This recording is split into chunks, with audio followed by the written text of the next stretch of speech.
Imagine a drone that selects its own targets, decides deletion, and executes without human intervention. No remote pilot or command center, but just an algorithm making decisions at the speed of computation. Now imagine thousands of them coordinating in swarms and adapting to countermeasures in real time. The first shot of the next major war will likely be fired by hardware and software no larger than a smartphone battery. It's a sobering thought, and it may be a sad reality. The concept of automated weapons is ancient. Humans have long used mechanisms that trigger defensive action without a person's direct real-time intervention.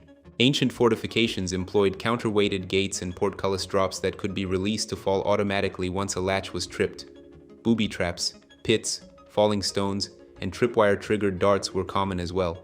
Later, we have naval mines become the first true out-of-the-loop weapons, as they decide to explode when a ship touches them, being an early purely mechanical form of autonomy. Early anti-ship missiles and torpedoes commonly employed radar or acoustic homing, allowing them to locate targets autonomously after launch without direct human guidance.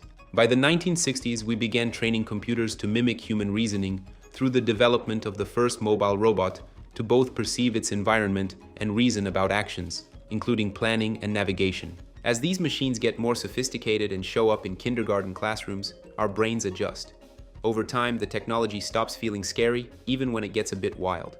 Following significant progress in aerial vehicles, the unmanned ones emerged as well, but continued to be remotely piloted rather than autonomous, keeping a human in the loop for lethal decision-making. Nevertheless, the capabilities for takeoff, landing, and navigation were already highly sophisticated. But as technology improves and new weapons grow more capable, we've layered on more software and made them increasingly intelligent, gradually removing ourselves from their decision-making. The strategic logic driving this is grimly rational, as AI weapons don't get tired, scared, or emotional, and they can operate in environments too dangerous for humans, while some costs less than training a single soldier. Yet the downsides are significant, as these systems can be fragile, overfit to training data, and vulnerable to sensor spoofing or adversarial inputs. By compressing the decision loop, autonomy reduces human oversight and raises escalation risks, making misinterpretations more likely and flash conflicts more probable.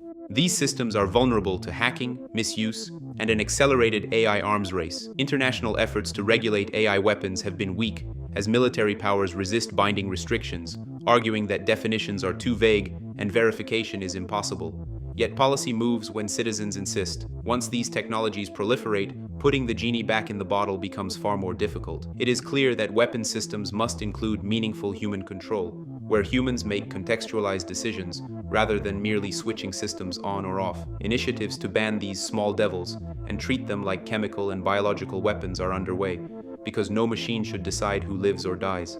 This is my attempt to explain AI weapons in about 100 seconds. If you enjoyed the content, don't forget to like, share, and subscribe.